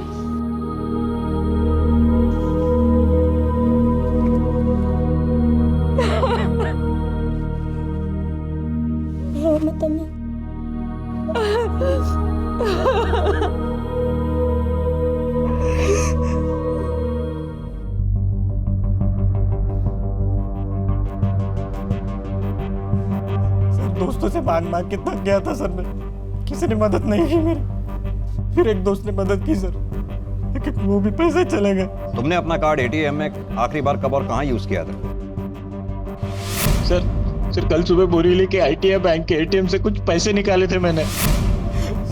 मेरी बच्ची हार्ट पेशेंट है सर, अगर उसको ऑपरेशन नहीं हुआ तो वो मर जाएगी साहब। सर प्लीज मेरे पैसे वापस दिला दो सर। आप शांत हो जाइए, पानी पीजिए, देखते हैं हम क्या कर सकते हैं। इस केस को हम प्रायोरिटी पे फॉलो करेंगे, आप सबके पैसे मिल जाएंगे, डोंट वरी। चलिए सर।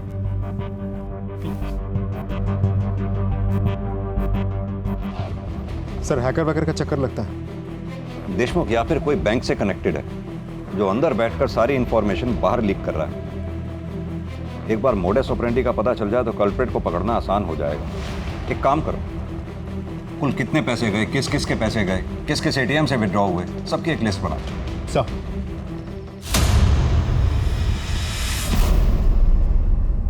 20 से ज्यादा लोगों की शिकायतें दर्ज की गई हैं अब तक। कुल 21 लाख रुपए गायब होने की संभावनाएं सामने नजर आ रही हैं। इस बीच पुलिस अधिकारी बारीकी से मामले की तफ्तीश कर रहे हैं।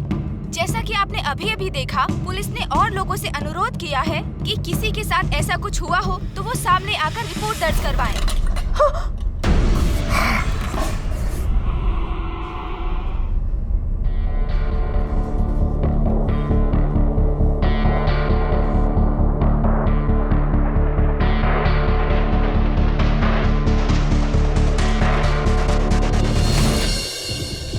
ये सभी विटनेस के स्टेटमेंट। सर इसमें एक चीज कॉमन है, सभी विटनेस ने उस दिन बोरीवली का ITI बैंक का ATM यूज किया था। बोरीवली ITI बैंक, जो एक काम करो, देशमुख को बोलो बोरीवली के ITI बैंक के ATM को फौरन चेक करें, क्विक।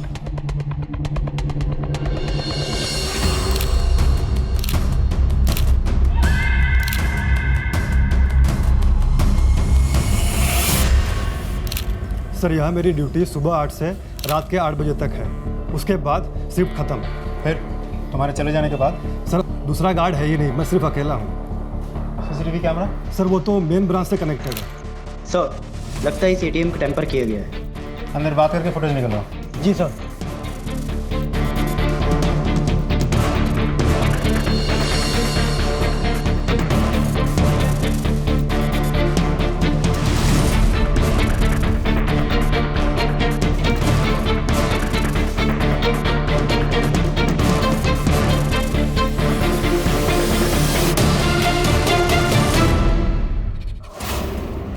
बजे के बाद का क्या? आपने नाइट शिफ्ट में किसी को रखा ही नहीं? सर वो हम लोग कुछ नहीं कर सकते, सब हेड ऑफिस से कंट्रोल होता है। कॉस्ट कटिंग के चक्कर में एक ही गार्ड रखा है। सर। हाँ देशमुख। सर ये देखिए, ये वाला फुटेज है। पहले सुबह 6 बजे, फिर रात 1 बजे।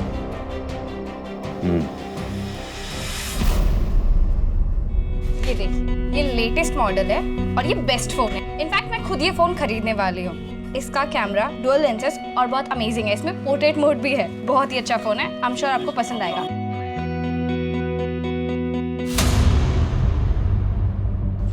सर कोई गैंग है, यही बात तो क्लियर है, लेकिन एग्जैक्ट मोडस ऑपरेंडी क्या है ये तो सीसीटीवी से भी समझ में नहीं आ रहा। देशमुख, मुझे लगता है या तो इन लोगों के पास कोई मशीन है या फिर कोई ऐसा पार्ट जिसे सुबह आकर एटीएम मशीन में फिक्स कर देते हैं, जो उस दिन यूज हुए सभी डेबिट कार्ड, क्रेडिट कार्ड, सबकी डिटेल्स को रीड कर लेता है और रात को मौका पाकर वो मशीन को निकाल के ले जाता है। और फिर उन्हीं कस्टमर्स की इन्फॉर्मेशन यूज करके अलग अलग बैंक से पैसे विड्रॉ करते होंगे। लेकिन एक बात मुझे समझ में नहीं आ रही है सर, इस गैंग को कैसे पता होता है कि मशीन लगाते वक्त या निकालते वक्त कोई उन्हें देख नहीं लेगा, किसी की नज़र नहीं होगी उन पे, या फिर बैंक में बैठ के सीसीटीवी में कोई सब कुछ मॉनिटर नहीं कर रहा होगा। देशमुख, ये भी तो हो सकता है कि बैंक में बैठा कोई एम्प्लॉय उन्हें ये इन्फॉर्मेशन लीक कर रहा हो, या फिर उन लोगों ने रिस्क लिया और वो लकी निकले। एक काम करो, इस ब्रांच में और मेन ब्रांच में जितने भी एम्प्लॉयज़ हैं, सभी एम्प्लॉयज़ को स्कैन करो, उनके एड्रेसेस, कॉल डिटेल्स वगैरह वगैरह। पता करो क्या है, कोई ऐसा एम्प्लॉय है जिसका पिछले दिनों अचानक खर्चा बढ़ा हो, स्पेंडिंग पैटर्न, या फिर कोई ऐसा एम्प्लॉय जिसके हिस्ट्री शीटर या अपराधी किस्म के लोगों से ताल्लुकात हो, खासतौर से ऐसे लोग जो पिछले कुछ दिनों में फाइनेंशियल स्कैम में पकड़े गए। सब कुछ सर। और हाँ, हमें ये काम जल्द से जल्द करना होगा, इससे पहले कि कई और लोगों के पैसे चले जाएं। सर।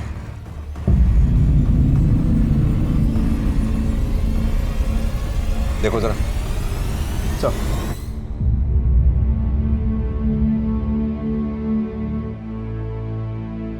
साहब पैसों का कुछ कीजिए, मर मर के पैसे इकट्ठे किए थे साहब। एक और विक्टिम। ये दवाई और लगेगी। और वो पिछली बार लेके आया था, वो तो खत्म हो गई। आपने पैसे डिपॉजिट किए ऑपरेशन के लिए? जल्दी करिए, कंडीशन बहुत खराब है। ऑपरेशन नहीं किया तो प्रॉब्लम हो जाएगी। नहीं, मैं कोशिश कर रहा हूँ। एक फाइनेंशियल एड फैसिलिटी है, हर हॉस्पिटल में होती है, हमारा हॉस्पिटल भी देता है। आप उनसे बात करके देखो ना। जी, थैंक यू। मतलब बेसिकली आपको ऑपरेशन का 30% पैसा जमा करना होगा, बाकी का पैसा आपको हॉस्पिटल लोन में देगा। सर हमारे पास पैसे होते तो हम यहाँ नहीं आते। उतना तो लगेगा ही, उसके बिना नहीं होगा। आप कोशिश तो कीजिए।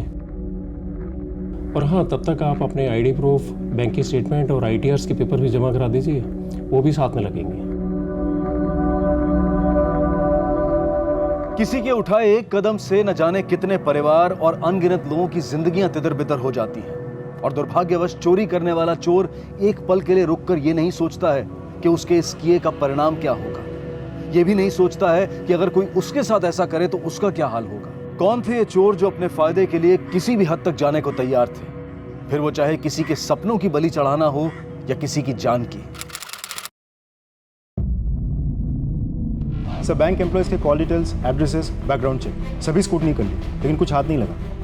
जिन एटीएम से पैसे विड्रॉ किए गए थे उन सभी एटीएम्स के सीसीटीवी फुटेज भी हमने चेक कर ली। हर फुटेज में वही 3 सस्पेक्ट नजर आ रहे हैं, लेकिन किसी भी फुटेज में उनकी आइडेंटिटी से जुड़ी कोई इन्फॉर्मेशन हाथ नहीं लगी। सर देशमुख, उन एटीएम्स के आसपास कितने मोबाइल टावर हैं ये पता लगाओ। उस वक्त उस एरिया में एक्टिव हर फोन की इन्फॉर्मेशन निकलवाओ। अब इन तीनों तक पहुंचने का यही एक तरीका है। लेकिन सर उस टाइम तो वहाँ हज़ारों फ़ोन एक्टिव होंगे। शिंदे, 1000, लाख, 10 लाख जितने भी हो, ऐसी सिचुएशन में हमारे पास कोई और ऑप्शन नहीं है। राइट, कई लोगों की, कई फैमिलीज की उम्मीदें हम पर टिकी हैं। चाहे जो भी हो, इन क्रिमिनल्स को जल्द से जल्द पकड़ना है, at any cost. Ji sir.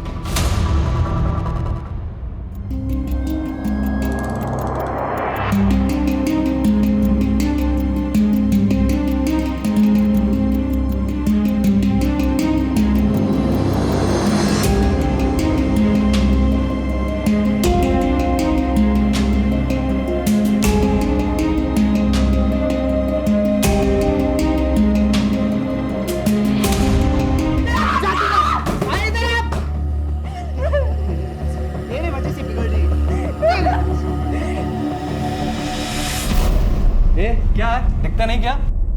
Sameer, बच्ची है यार। रिलैक्स। आसमा, क्या हुआ? चलो यार, मुझे लेट हो रहा है, मैं निकलती हूँ। तन्वी, तुम घर जाओ, मैं सना को छोड़ के आता हूँ। ठीक है, तू चुप हो जा, मेरे साथ चुप। क्या हुआ?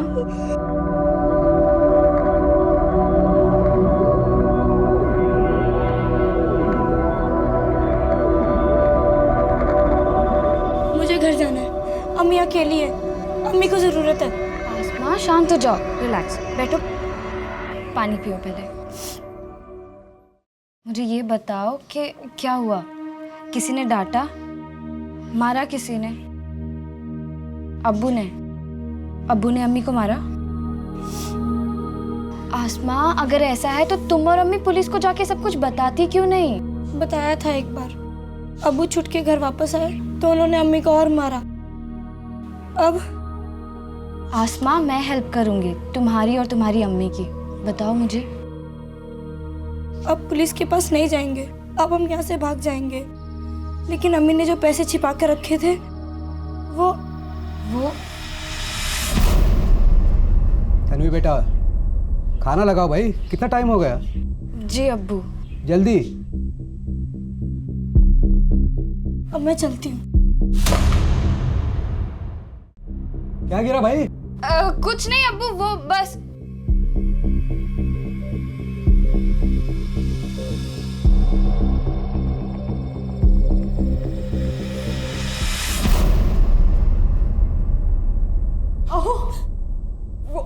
वो मनु की सांसें फिर से रुकी है। अरे तो डॉक्टरला बोलो ना, डॉक्टर कुठे है? डॉक्टर अंदर है, लेकिन वो बोल रहे हैं कि पैसों के बिना वो ऑपरेशन नहीं करेंगे। यार सब मेरी गलती, अपने बेटी के ऑपरेशन के लिए पैसा नहीं जमा कर पा रहा हूँ मैं। क्या करूँ एक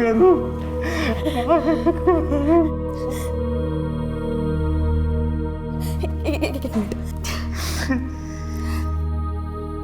ये कंगन ले लो और इसे बेच दो। आरती, ये तेरे आई के कंगन है, लेकिन मनु की जान से तो ज्यादा कीमती नहीं है ना। इसे जो भी मिलेगा देके बाकी का लोन लेंगे।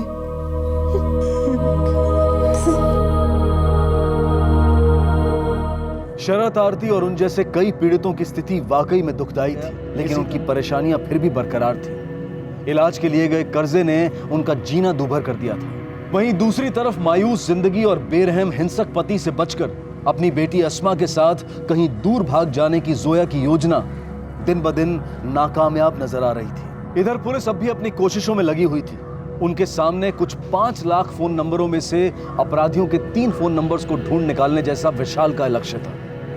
बदकिस्मती से समय निकलता जा रहा था, पीड़ितों की परेशानियां बढ़ रही थी और साथ ही बढ़ रहा था चोरों का हौसला।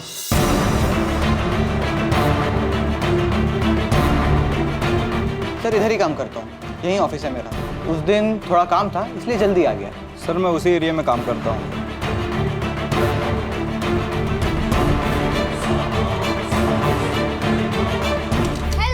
Hello. Good morning. Good morning. मैं लेट तो नहीं हुई? नहीं, बिल्कुल नहीं। चेक ये करना है टू। अरे गोल्ड रिंग, वाह, बर्थडे? नहीं। क्या बात है तन्वी, लॉटरी लगी है क्या? कभी नए कपड़े, कभी नई रिंग। कुछ भी। अरे ये पुलिस यहाँ क्या कर रही है?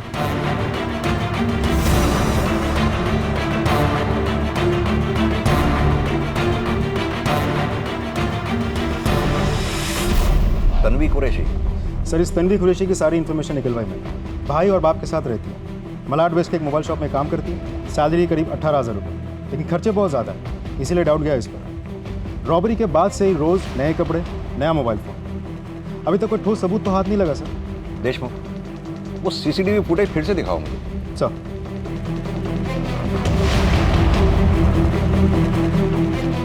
ये देखिए सर, कदकाठी तो बिल्कुल वैसी ही हो भी सकती है। पॉज कर, थोड़ा पीछे ले, ये जूम करो। ये लड़की जिस फोन पे बात कर रही है ये कुछ पुराने मॉडल का नहीं लगता? ऐसे मॉडल आजकल दिखाई नहीं देते। पता करो इस तरह के फोन कहाँ बिकते हैं, ट्रैक डाउन करो, खासकर इस एरिया में। प्लीज मैम बताइए, हम लोग को बात करने दीजिए ना। मैम हमें हमारा पैसा दिला दीजिए, और कुछ नहीं चाहिए हमें कुछ नहीं चाहिए, हमको हमारा पैसा चाहिए। अरे कसम से आप भी कैसे, हम लोग को बात का हमें हमारा पैसा चाहिए। रजिस्टर है, सबको मिल जाएगा। आप लोग सर आपने बोला था कुछ हो जाएगा सर। मैम ऐसे नहीं होता ना। एक मिनट शांत हो जाइए, आप लोग शांत हो जाइए प्लीज।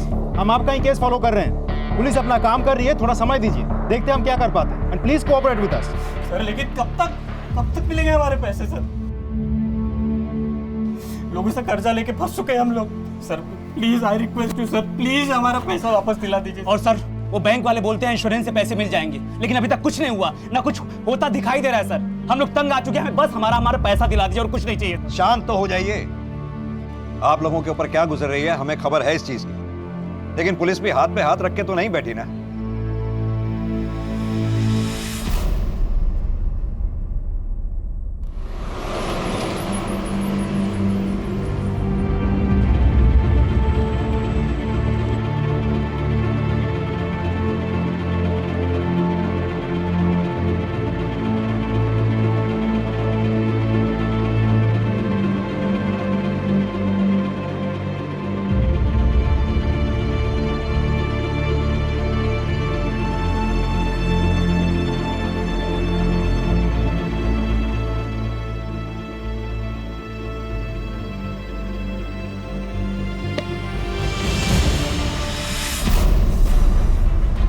हर फोन का अपना एक यूनिक IMEI नंबर होता है जिससे उस फोन को ट्रैक किया जा सकता है। ये काम मानो घास के ढेर में सुई ढूंढने के समान था। उसी दौरान उसी जगह पर एक्टिव 5 लाख फोन नंबरों में से एक नंबर की पहचान की गई थी। केवल अपने कर्तव्य और निष्ठा के चलते पुलिस ने यह लगभग असंभव सा काम संभव कर दिखाया।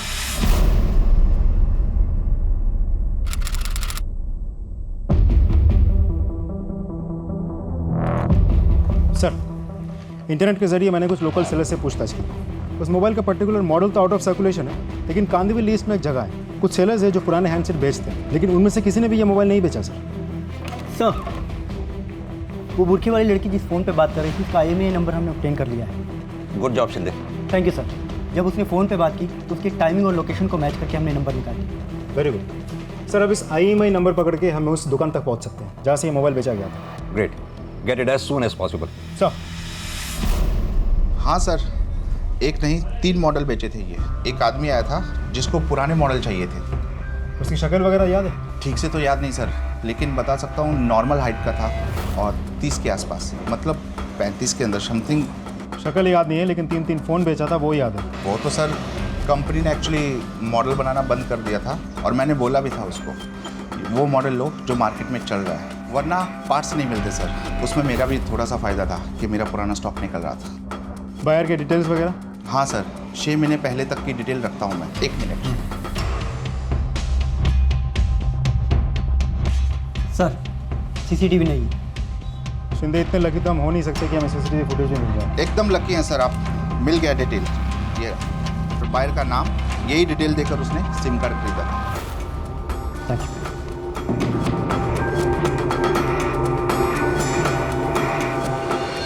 सर, 2 सिम कार्ड्स जाली डॉक्यूमेंट्स के थ्रू बनवाए गए थे, फेक नामों पर। Damn it. तीसरे की इन्फॉर्मेशन सही है सर, मैं दिखाता हूँ।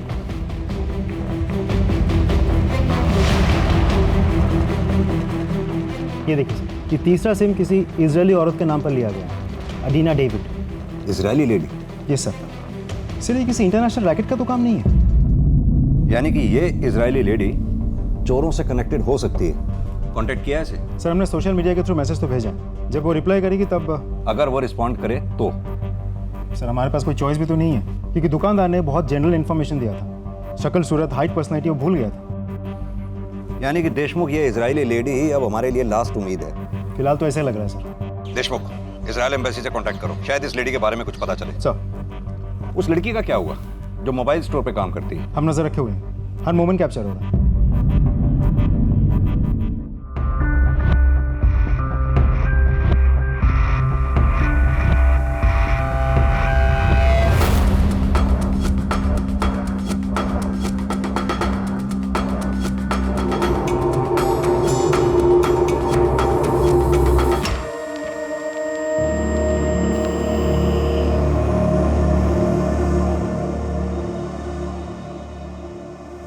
चारा नहीं अस्मा, दर्द होगा, लेकिन इतना नहीं जितना तेरे अब्बू के पीटने से होता है। जैसे तैसे करके वो पैसे इकट्ठा किए थे, तेरे अब्बू से छुपाए। फिर से नहीं होगा अस्मा, फिर से नहीं होगा। वैसे भी एक न एक दिन तेरे अब्बू ने हमारी जान तो ले ही ले ली। मैं नहीं चाहती कि मुझे कुछ हो और तू अकेली रह जाए। मुझे नहीं पता मेरे मरने के बाद वो आदमी तेरे साथ क्या करेगा। तू नहीं समझती अज़मा, तेरी खातिर बोल रही हूँ अज़मा, तेरी खातिर बोल रही हूँ।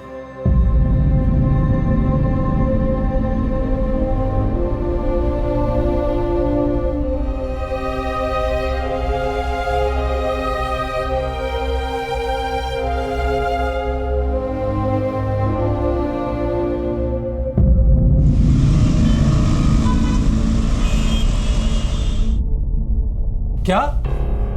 और नहीं तो क्या? अरे नुक्कड़ पे ही तो था मैं, अपनी आंखों से देखा मैंने। क्या हुआ अब्बू? क्या हुआ भाईजान? अरे एम्बुलेंस आई है, वो करीम की बीवी और बेटी खुदकुशी करने की कोशिश की दोनों ने। क्या? हाँ चलो अब्बू।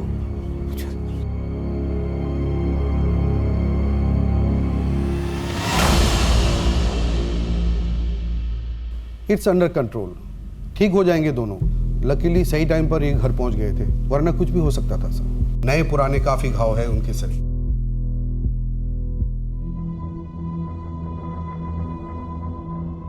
लेकिन इस बार तुम्हें डरने की जरूरत नहीं है। तुम और तुम्हारी बेटी, तुम दोनों ही सेफ हो। क्यों?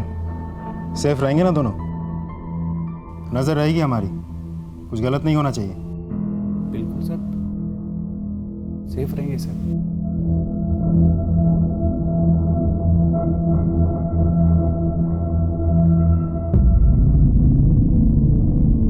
शुक्र है कि एक भयानक आपदा टली और किसी तरह से मां बेटी की जान बच पाई। लेकिन चोरी हुए पैसों को लेकर जोया और अन्य पीड़ितों की तकलीफें अब भी बरकरार थी। एक तरफ पुलिस किसी भी तरह की बढ़त पाने में असफल थी और दूसरी तरफ चोरों की हिम्मत और हौसला दिन ब दिन बढ़ता जा रहा था। इस सिलसिले के जारी रहते कई मासूम लोगों की बलि चढ़ना तय था। सर, उस इजरायली औरत का रिप्लाई आ गया है। Very good. नंबर भेजा है सर, कॉन्टैक्ट करो। Yes sir. Hello, miss Arina David. Yes, this is police sub inspector Amit Deshmukh, Mumbai police, India. okay, Arina, we got to ask you a few questions, okay? okay. Arina, why were you in India that time? What was the purpose? Oh, I come to India for attend to wedding. Okay. Now, did you buy any mobile handset during your stay in India? No, I had my own headset. Oh, I buy SIM card over there. Oh, that's okay, fine. We know about it. Now, do you remember, did you give your details to someone? I give all my details to the shop, right? And it was so legal. Arina, was it a young lady? No, it was young boy. It's like his name Rohu. I can't remember. Okay. Where was this shop exactly? Where did you buy the SIM card from? It's something like Bori. Is that Borivali, right? Right, Borivali. Okay, Arina. Thank you. Thanks, Arina. Sir वही है, रोहेल। दोनों एक ही दुकान में काम करते थे।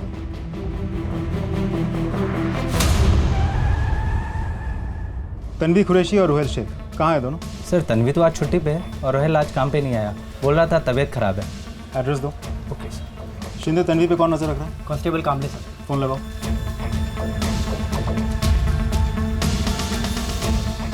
Hello, कामले sir से बात करो। Hello sir. तन्वी घर से बाहर निकली क्या? नहीं साहब, मैं सुबह से इधर ही हूँ। वो घर के अंदर ही है, सिर्फ उसका भाई बाहर निकला है। बहुत अच्छा। हर एक सेकंड नजर रखना।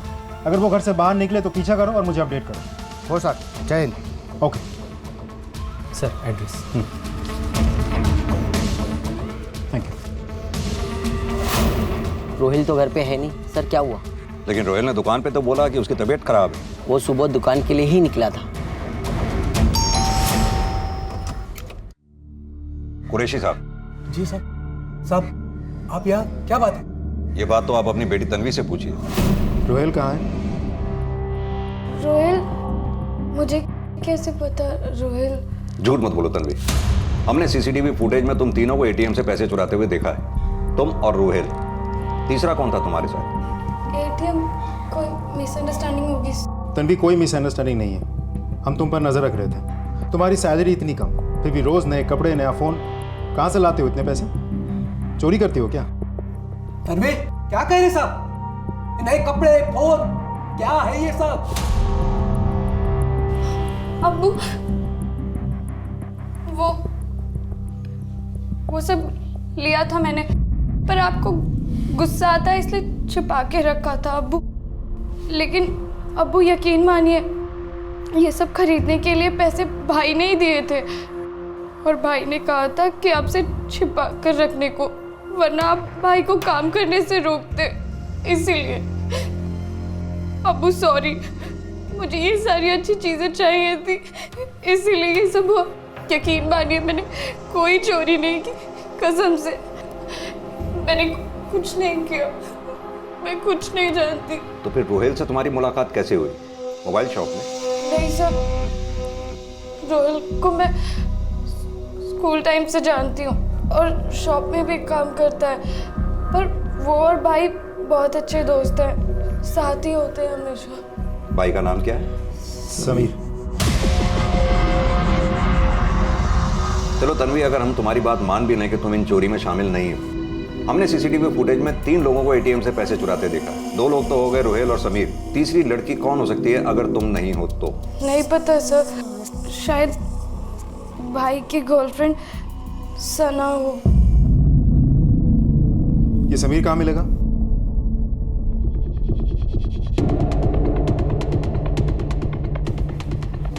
यही एटीएम को टारगेट करते हैं, क्या कहते हो? और सीसीटीवी का हम कुछ नहीं कर सकते, लास्ट टाइम की तरह रिस्क लेना पड़ेगा। लेकिन एक बात है, जहाँ ज़्यादा रिस्क वहाँ ज़्यादा फायदा।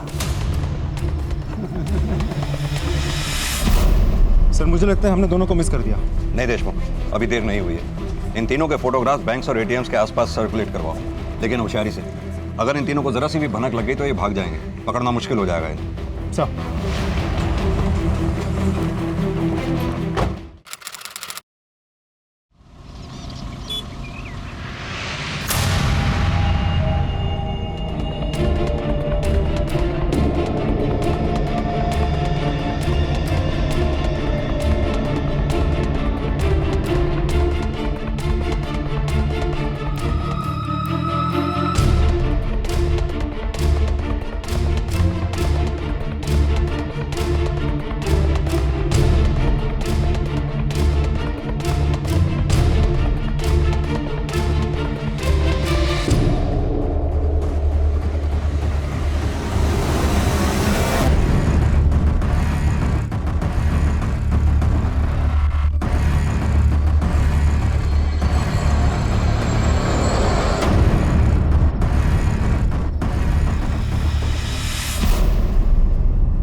सर, हम लोग डिसेंट फैमिली से सर, जॉब करते हैं। ये चोरी वगैरह तो सर, हम लोग तो पहली बार गए थे वहाँ। रोहिल को पैसे विड्रॉ करने थे, देखा तो वो छोटा मशीन जो अटैचमेंट निकल के अपने आप हाथ में आ गया। फिर सर हम लोग तो पुलिस स्टेशन ही आ रहे थे।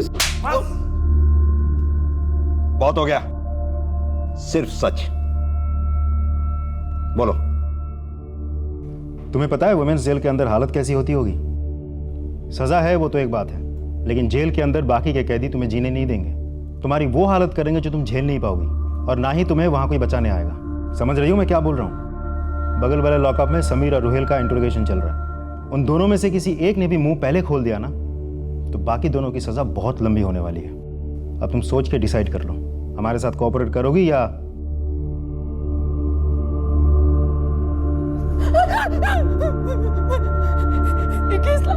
इक्कीस लाख निकाला था हम लोगों ने सर। इस बार और निकालने का प्लान था सर। सर मैंने अभी आपको सब कुछ सच बता दिया सर। प्लीज प्लीज छोड़ दीजिए सर, प्लीज। ठीक है, मत बोलो। शिंदे, जूही से कहो कि सना की इतनी खाल उधेड़े कि वो अपने आप ही। जी सर। नहीं सर, सर प्लीज सर, सना को छोड़ दो सर, चोरी हमने की। चुप। सर चोरी हमने की है, लेकिन प्लान हमारा नहीं था, फरहान का था। यस सर, वही मास्टरमाइंड है, फरहान अहमद। सर हम लोग साथ में ही पढ़ते थे, वो हमेशा से ही पढ़ाई में आगे था, इंजीनियरिंग भी की, लेकिन जॉब नहीं मिला, फ्रस्ट्रेटेड था सर। लेकिन कुछ टाइम बाद सब कुछ बदल गया, गाड़ी, घर, अचानक से पैसा आ गया उसके पास। अरे वो बटला कहाँ है, बटला? अरे वो मुझे कल ही मिला था। भाई उसकी शादी होने वाली है अब। अरे क्या बात कर रहा है? सीरियसली यार, ये देख कितना हुआ, बिल आ गया। गाइस ये ट्रीट मेरी तरफ से है।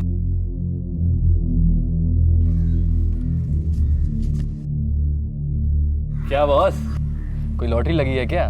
समझ ले, लग गई है लॉटरी। मजाक मत कर, सच बता। तुम लोगों की भी लग सकती है, दम चाहिए, लेकिन रिस्क लेना पड़ेगा। रिस्क लोगे तो फायदा होगा, नहीं तो बैठे रहो ऐसे ही। या कीप द चेंज।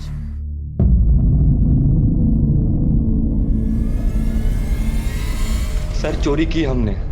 हम लोग सुबह सिक्योरिटी के आने से पहले ही ITI बैंक के उस ATM में जाकर ये स्किमर और एक छोटा सा कैमरा इंस्टॉल कर देते थे। स्किमर उस ATM में इस्तेमाल हुए हर कार्ड का डेटा चुरा लेता और कैमरा लोगों के टाइप किए पासवर्ड को रिकॉर्ड कर लेता था। फिर हम रात को सिक्योरिटी के जाने के बाद आकर अपना स्किमर और कैमरा ले जाते थे। उसमें रिकॉर्डेड डेटा से हम डुप्लीकेट्स कार्ड बनवाते और फिर उन्हीं कार्ड्स के जरिए अलग अलग ATM में जाकर पैसे निकालते थे। लेकिन प्लान हमारा नहीं था सर, प्लान फरहान का था। Good job. अब चोरी किया डाटा डाउनलोड करना है और नए कार्ड्स बनवाने हैं और फिर नोटों की छपाई।